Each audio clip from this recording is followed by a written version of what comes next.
नमस्कार मेरे प्यारे साथियों, मैं डीपी आज एक नई वीडियो के साथ आप लोगों के सामने हूँ। जैसा कि आप लोगों ने आजकल बहुत सारे न्यूज़पेपर में घटनाएं पढ़ रहे हैं कि कहीं जो है हाउथी विद्रोहियों ने किसी जहाज़ को कब्जे में ले लिया, किसी जहाज़ के ऊपर कुछ ड्रोन से अटैक कर दिया, किसी जहाज़ के ऊपर बमबारी कर दिया, आदि आदि खबरें आप लोग पढ़ रहे हो। अभी हाल में इसी से संबंधित एक घटना हुई थी जिसमें यूएस नेवी के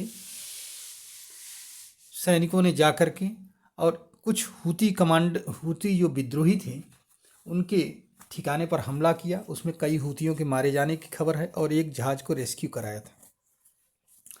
आज यही घटना एक ब्रिटिश शिप है जिसको कि 15 भारतीय, कुल 21 लोग इस पर सवार थे, क्रू मेंबर सहित सब मिला करके 21 पर्सन, इसमें से 15 इंडियन थे, चालक दल के सदस्य भी थे इंडियन।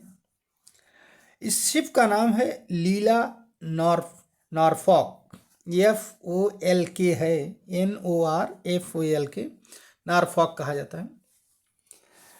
ये वास्तव में यूके मेरीन ट्रेड ऑपरेशंस की जहाज़ थी, UKMTO की जहाज़ थी, जो कि सोमालिया के सी कोस्ट से लगभग 460 नॉटिकल माइल्स की दूरी पर थी।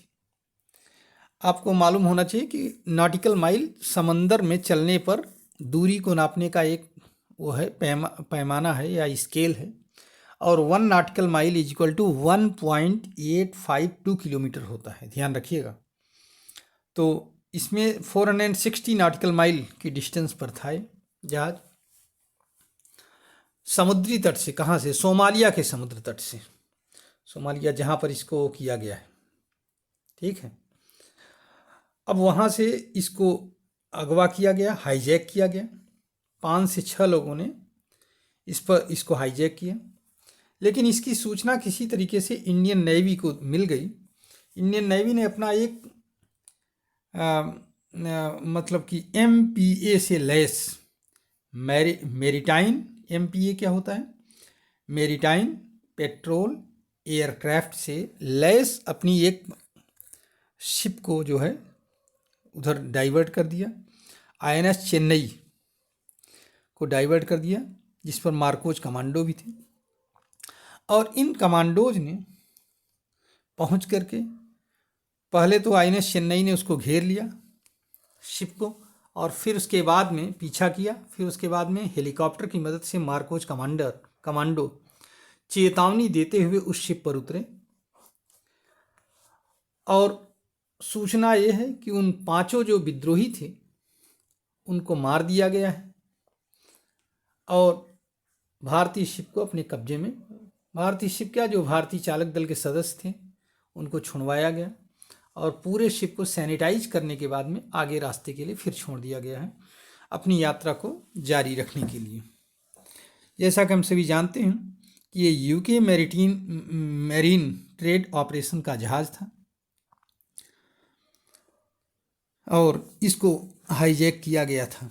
इस तरह से भारतीय नेवी ने अपना एक बार फिर से सिद्ध किया है कि वह भी एक अपने आप में एक विशिष्ट स्थान रखती है। सुप्रीमेसी उसके पास भी अपने वो हैं, मतलब कि ऑपरेशन करने के अपने तरीके हैं जिनमें सुरक्षित तरीके से किसी भी तरह के ऑपरेशन को अंजाम दिया जा सकता है। उम्मीद है कि भविष्य में ऐसे ऑपरेशन से भारत को और विश्व को लाभ मिलेगा, ट्रेड रूट सुरक्षित होगा, क्योंकि अभी तो कुछ ज़्यादा ही खतरा बढ़ गया है रेड सी में। अब उम्मीद यही करता हूँ, और भविष्य में फिर से सुरक्षित व्यापार का मार्ग प्रशस्त होगा जिसमें डाकुओं का भय नहीं होगा। धन्यवाद, नमस्कार, जय हिंद, जय भारत, वंदे मातरम।